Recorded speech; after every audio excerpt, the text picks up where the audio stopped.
Peace, y'all. What's going on? This is Jay. So I'm back with another video. I want to catch up with everyone since it's been 6 months. I'm here in DR, and I want to get everyone a little bit of a close-up with a little bit of better lighting, and then also give y'all some lesson learned, a few things that I learned and I came across over the past 6 months that I want to share, just to kind of wrap a few things up. But without further ado, I want to show y'all what my hair looked like without really anything in it. Just kind of fresh throughout the day without, any oil in it or anything like that. I did that a little bit in the morning, but it's a little bit towards the evening at this time. So I done sweated most of that stuff out. So I want to give everyone a little bit of close up with some better lighting and let y'all see how things are going. So a little bit to the left.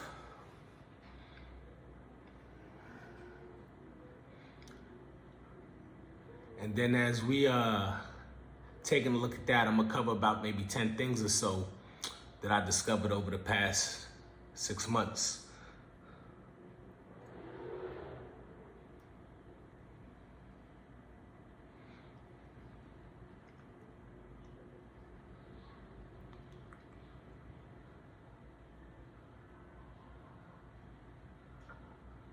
All right, I'm gonna try and catch the donut area too as well, under my chin. So this was one of the donut areas from under the chin.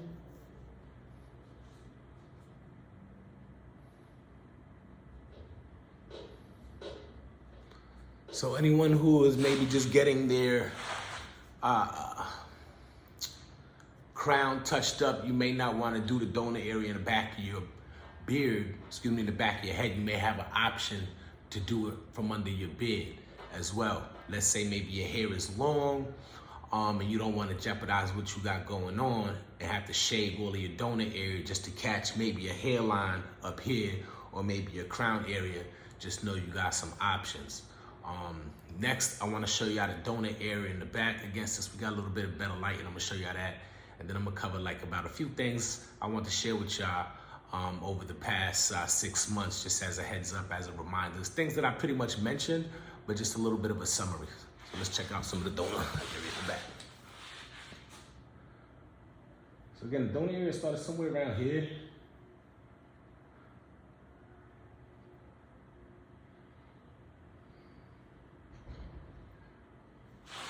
And I'm gonna give y'all some of the other side.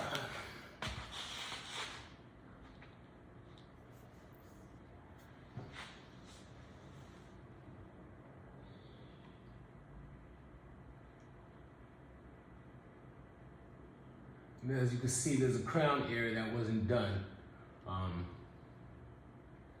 But then you have pretty much, this is the donut area here. So you can probably see where the donut area is still growing in that compared to the other area. It takes a little while to heal. Again, it's the journey right now. It is what it is. But a few things I want to cover. I'm gonna look down every few seconds because I have wrote some things down that I want to share with y'all. So if you see me looking down and up, I'm just referring to some notes that I had that I want to touch on. The first one I want to touch on is if you could book a direct flight, even if you have to drive maybe a couple hours, no more than 3 or so, try and book a direct flight, and also try to book the flight that goes there overnight so you can sleep that off. Going there, and whether you can sleep it off coming back, at least it kind of breaks that down. The direct flight is somewhere around maybe 10 hours or so, which is great, because if you have to by any chance catch a layover somewhere, you may be looking at somewhere around a 13-hour, 15-hour flight, unless it's really quick flight. You might be leaving from an area and going to a hub in the United States, and it's only an hour away, hour and a half. That might not be too bad. But again, you don't want to risk potentially, delays, any issues, if you will, with connecting flights going internationally. And sometimes it's best to just get that little, let me just get my pillow blanket. I raise my hand when I want something to drink. And besides that, I can get back to watching the movie and go to sleep, whatever I want to do. And when we get there, I can start heading home. So book a direct flight. Second one is a neck pillow. So the first few days is gonna be a little rough with the sleep. I had a pretty decent neck pillow. It wasn't just the one that, the standard one you see. It kind of lets you hit it from the side to side, which helps out a lot. Especially, you know, the airplane, that's one thing. But when you going to sleep, you know, the surgery day one, you almost kind of laying, sitting up, kind of like this, you know what I'm saying? And you might have a little bit of a slouch going on, if you will, but you're not really just gonna be laying down on the bed as you normally will. And that's gonna be for maybe about a few days, you know, so maybe about 3 days, you're not gonna get the best sleep. And plus, you wanna be mindful of your edges here and here. I think I shared that with some of y'all in some of my earlier videos. I thought, you know, when I was just getting tired and, you know, the neck pillow was on, sometimes I was still leaning. It just was what it was. You know, I was knocked out and I woke up and I was like, oh, you know, I'm leaning hard. So I had, you know, some concerns that maybe it might have impacted some of my edges here, but not too bad. They're still growing in. You know, it's a journey, and I see progress there, so all good. So neck pillows was number 2. Make sure you invest in a good one, one that you could be comfortable with, because you will need it over a few days as you sleep and not just for the travel, all right? 3, I recommend having cash with you. Now everybody, you know, is different about having cash, but a few things. You avoid any maybe credit card fees, you know, for using your credit card. But also, when I was out there, I had an issue with my bank approving the transaction. So that took a little bit of time to resolve, you know, calling the bank, approving it. And it's just another layer, but I realized if I just had the cash, probably to make things go a little bit quicker. Did it take, you know, hours? No, it was resolved probably within 20 minutes or so. But it's just kind of one of those things that could speed up the process a little bit more. So if you could, you know, have that flexibility to bring the cash, do so. Also, when you have the cash, there'll be other options that you could buy while you're there. So you might want to have that flexibility to, you know, have the cash and then also have things, you know, not just for food per se, but, you know, they have, you know, additional vitamins. They might have additional shampoo. They have different treatments as well that you could get. But anyway, number 3 again was I recommend bringing cash. 4, your hairline. And this is probably should have been number 1 at the end of the day. But make sure your hairline is where you want it to be at the end of the day. Like, when I went through the process of the hairline, you know, they drew a hairline, I was kind of excited. I was in the moment. So I was like, yeah, let's run with it. She said, I think it'd be more natural. For me, I might have wanted it down just a little bit more further. Maybe right here, I think I still got kind of like a peak going right here. So I figured, you know, if we brought it down a little bit more further to where the peak is at, great. But I also noticed the way my hair grows, I don't do the forward thing, I have to do the back thing, at least now, because my hair is a little bit more thinner. If it gets thicker and I could freak it and put another hairline or something like that, I would. But right now, I probably wouldn't even jeopardize that. I got the hairline already.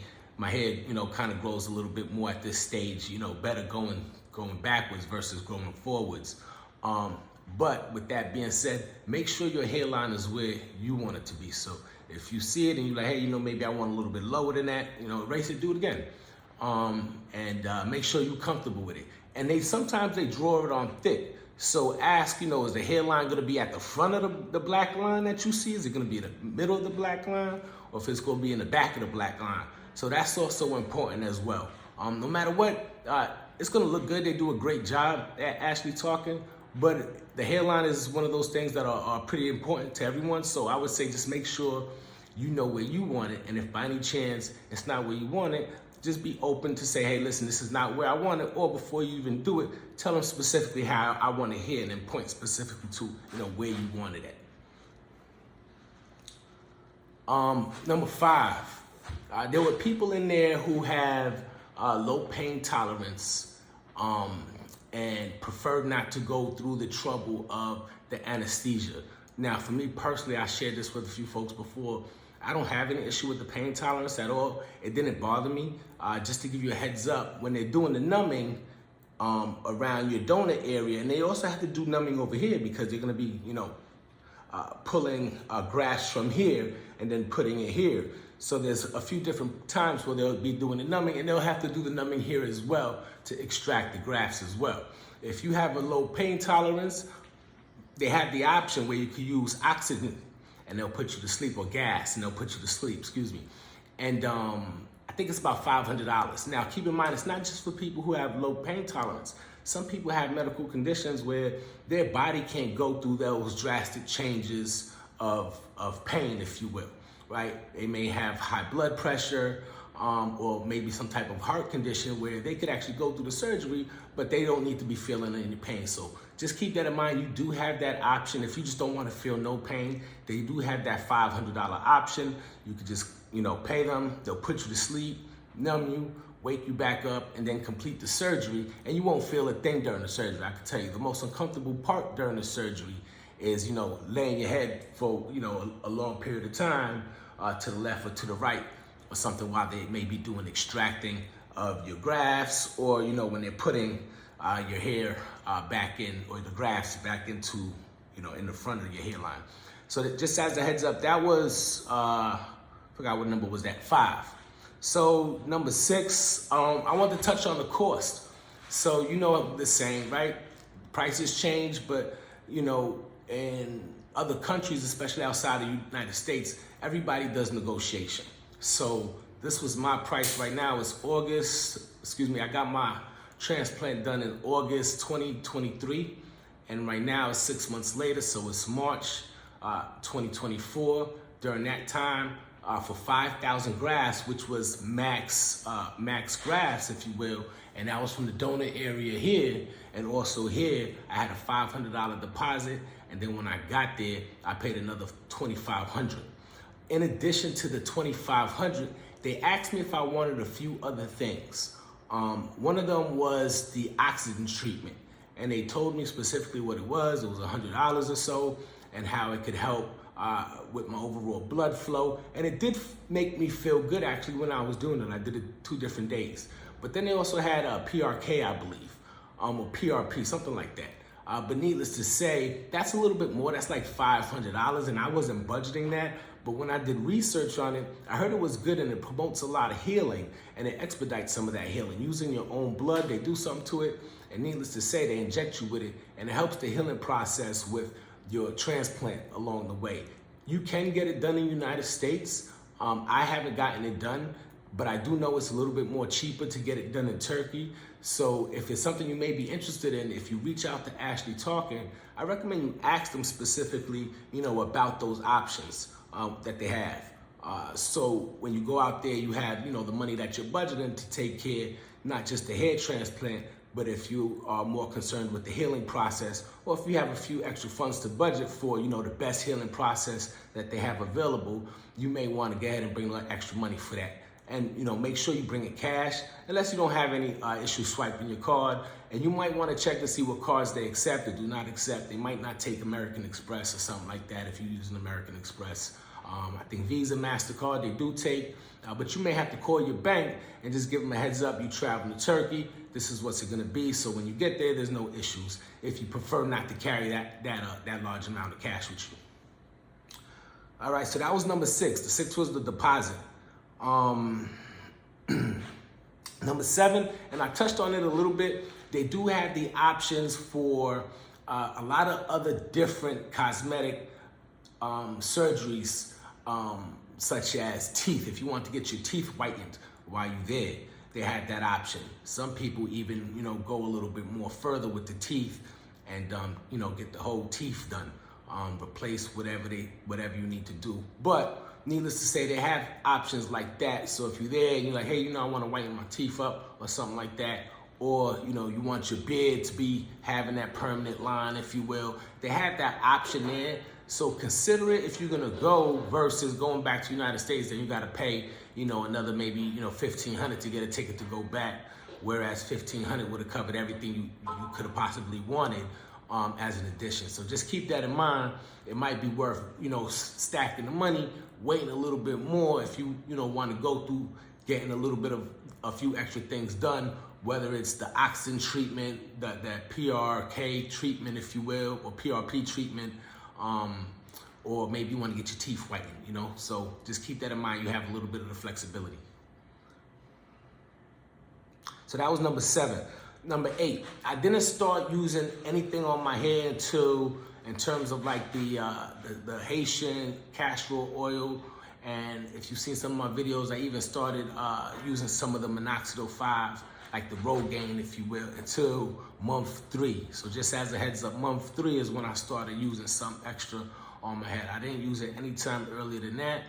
And I do work out normally, and I didn't work out for 30 days. And I did have to wait that 30 days. I realized even a little bit of sweat is not good at all. So you want to even be mindful of how you do your showers and so forth. But again, keep in mind, at month 3, that's when I started using some of the different oils. 9, and you're probably gonna hear a lot of people say this when it comes to the videos, the itching. The itching is really gonna start around the 3rd week. If you got any itching that's happening, it's really just kind of like the bothersome itching. But the real itching that's gonna start happening is gonna be about the 3rd week, and then it's gonna keep on going for about a month and some change, and it's gonna start to die down right before 3 months. So just keep that in mind. You may wanna have a little bit of cream or something on the side directly after the surgery. I think, that tattoo cream or something like that, it can help soothe that aquaphor. Might help soothe the donor area, especially directly after you get it done. But the itching is gonna happen. You may wanna ask them if, is there something you could do to kind of suppress it a little bit, but it's just a part of the journey, it's gonna itch. You want to do your best not to, scratch it. You might pat it every now and later because it's going to be what it's going to be. But just understand it's going to itch a little bit during that growing process. And last but not least, and that was number 9, again, the itching. And last but not least, take pictures, take videos of your own journey, right? If you want to share on YouTube. If you just keeping them for yourself, keep them for yourself. But definitely share your journey, share what you've been going through. Keep it to yourself if you prefer, if you're a little bit more private, but at least keep track of your progress, not just pictures, show your videos, create videos maybe for yourself, a little diary on, what the journey was like, things that you're going through, so you can kind of turn back the pages whenever you need to and just kind of look at how the progress is going. Because it's very possible if you're really not constantly taking pictures or maybe doing videos, you might look at month 3 and then month 4, month 5, and be like, I don't see any progress. So that might make you feel a certain way. But if you're taking videos and you just kind of taking a look and you see that gradual progress, and I'm not talking about the one that you get when you look in the mirror, I'm talking about, you tracking it and looking at it every 30 days. It's a little bit more inspiring to see that type of progress. And also keep in mind, there's a shedding that does occur in that first month. So it's good to kind of take the pictures and see how that shedding is happening and how things are changing up a little bit, and then also to see that progress. So take videos so you can kind of really get into it, and pictures, because it kind of adds a little bit more context to what's happening. Whether you share it or not, of course, that's up to you. But I just wanted to share a little bit of what I was going through, a little bit of my journey. But anyway, that's it, man. That's the 6-month wrap up. I'm gonna see y'all in about another 30 days. Thanks for sticking around. If you like it, like, subscribe. If you got any comments, shoot the comments down below. Before we go, I'm gonna give y'all another little close-up, let y'all know what how's it's looking, and I'm gonna get up out of here, all right? Again, peace, y'all. This is Jay, checking out, give y'all another little close-up, show you how things is looking at 6 months.